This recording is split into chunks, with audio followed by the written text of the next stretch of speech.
오늘도 김영민 아나운서와 함께합니다. 어서 오세요. 네, 점심 먹고 한잔 하면서 듣는 영민한 뉴스 시간입니다. 네, 이 얘기 먼저 하겠습니다. 잠시 뒤 국회에서 더불어민주당 이재명 대표 그리고의 체포동의안 그리고 한덕수 국무총리 해임 건의안이 표결에 붙여지죠.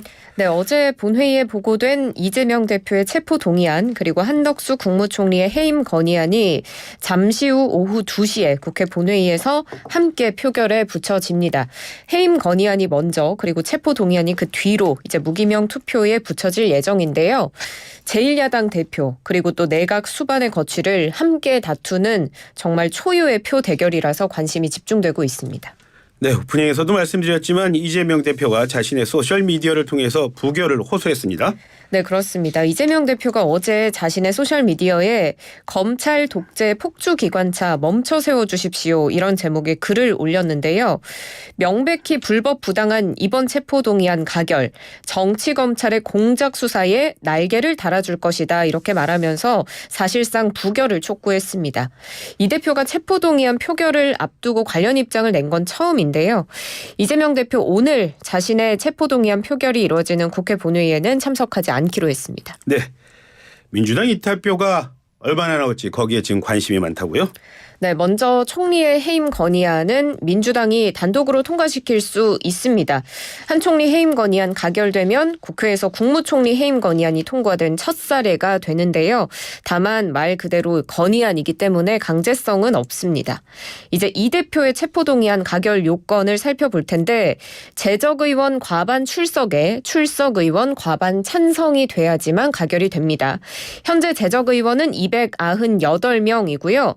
입원 중인 이재명 대표 그리고 해외 순방 중인 박진 외교부 장관 또 구속 상태인 윤관석 의원을 제외하면 오늘 회의에 참석할 수 있는 의원은 295명입니다.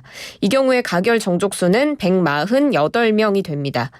국민의힘이 110명, 정의당 6명, 시대전환 1명, 한국의 희망 1명, 여권 성향의 무소속 의원 2명 하면 120명인데요. 이 120명이 가결표를 던질 것이다 이렇게 가정을 했을 때 민주당에서 28표가 가결표가 나오면 체포동의안이 통과가 됩니다. 그래서 민주당의 표가 중요해 보입니다. 오늘 몇 표가 나올지 모든 국민들의 관심이 모아져 있습니다. 다음 소식 알아보겠습니다. 윤석열 대통령이 2년 연속 유엔 총회 연단에 올랐습니다. 유엔 총회 기조연설 내용 정리해 볼까요? 네, 15분 동안의 유엔 총회 기조연설 윤석열 대통령이 했는데요. 북러 군사 거래를 정면 비판했습니다.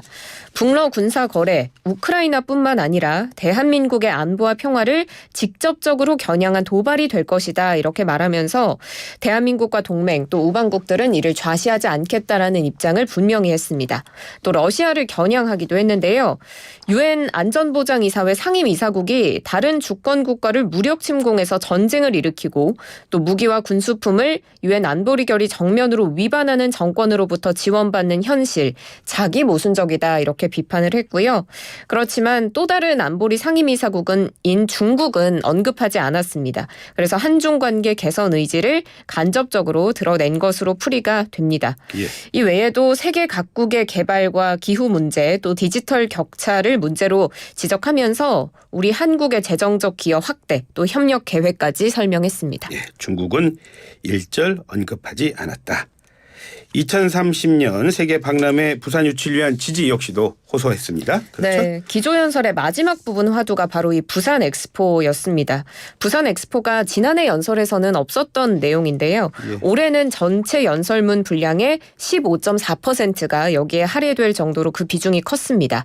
그리고 윤 대통령이 엑스포라는 단어를 언급한 횟수도 14번인데 디지털이라는 단어를 가장 많이 언급했는데 이게 15회고요. 거기에 이어서 두 번째로 많이 언급을 한 겁니다.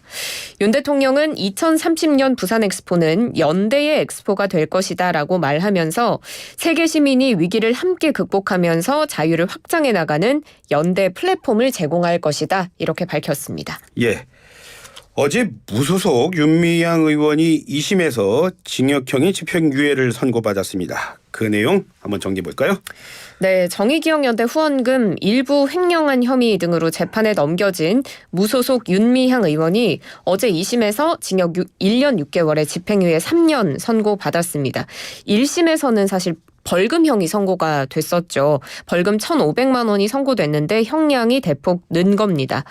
1심에서는 무죄로 판단했던 일부 혐의들이 2심에서 유죄로 뒤집혔기 때문인데요. 예. 먼저 유죄로 인정된 횡령의 액수가 1,700만 원에서 8천만 원으로 크게 늘어났고요. 그 외에 여성가족부를 속여서 보조금 6,500만 원 부정하게 수령한 혐의, 또 김복동 할머니의 조의금 명목으로 1억 3천만 원의 기부금을 불법으로 모금한 혐의도 유죄로 판단됐습니다. 재판부는 기부금의 미등록 모집 사용으로 성숙한 기부문화 조성을 방해했다면서 또 무엇보다 정대협 상임대표로 아무런 감독을 받지 않은 채 이런 횡령 범행을 저질렀다고 지적하기도 했습니다. 예, 물론 윤 의원 상고 의사 밝혔겠죠?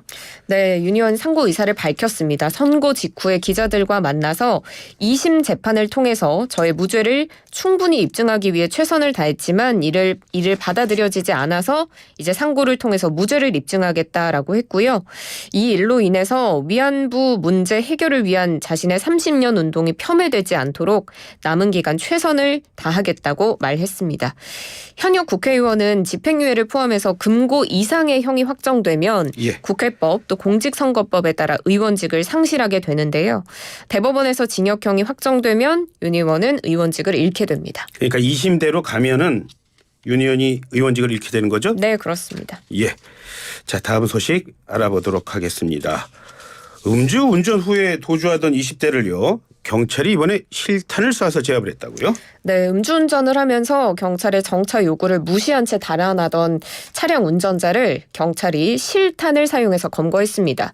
이번 경찰의 실탄 발사, 최근에 흉기난동처럼 흉악범죄가 참 많았고 경찰이 여기에 대해서 특별 치안 활동 벌이겠다고 했는데 이를 선포한 뒤에 나온 최초의 총기류 사용 사례가 되겠습니다. 신고를 받고 출동한 경찰이 음주운전자 A씨에게 정차를 요청했지만 A씨가 이에 불응하고 14km가량을 도주해서 안산의 한 오피스텔 주차장으로 진입했는데요. 여기에서도 차량에서 내리라라는 경찰의 요구에 응하지 않고 계속해서 난동을 부렸고요. 예. 결국 경찰이 타이어 부근에 공포탄 2발, 또 실탄 6발을 발사했습니다. 경찰이 쏜 실탄 6발 모두 운전석 쪽의 앞바퀴와 뒷바퀴에 명중했습니다.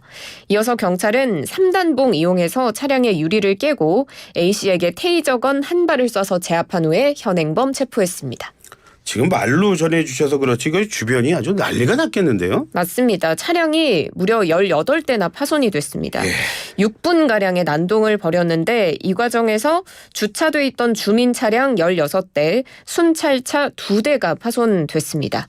검거한 A씨를 상대로 음주 측정을 했더니 혈중 알코올 농도는 면허 취소 수치에 달했고요. 그리고 A씨는 심지어 이전에도 음주로 인해서 형사처벌을 받은 전력이 있는 것으로 전해집니다. 경찰 조사에서 A씨는 술에 취해서 기억이 나지 않는다 이런 이야기를 했고요. 오늘 이 남성 A씨에 대한 구속영장 실질심사 진행이 됐습니다.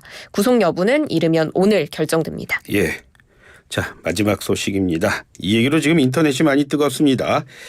2년 전에 극단적 선택을 한 교사가 학부모에게 매달 돈을 보낸 사실이 드러났죠? 네, 지난 2021년에 의정부의 한 초등학교에서 교사가 숨진 사건이 있었는데요.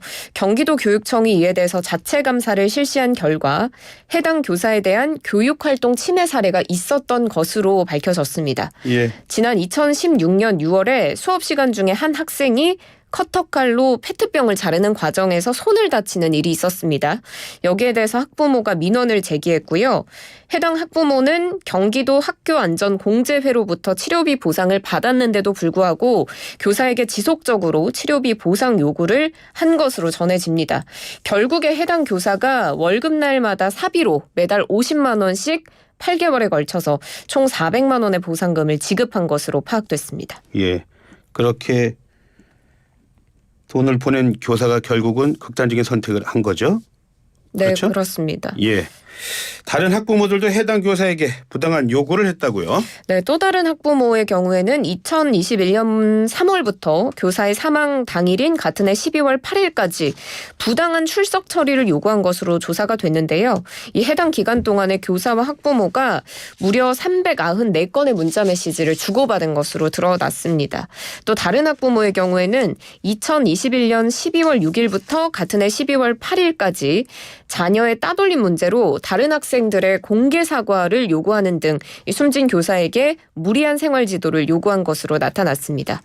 경기도 교육청은 숨진 교사의 교육 활동을 침해한 학부모 3명을 업무 방해 혐의로 의정부 경찰서에 수사 의뢰했습니다. 네, 오늘 말씀 잘 들었습니다. 고맙습니다. 고맙습니다. 지금까지 김영민 아나운서와 함께했습니다.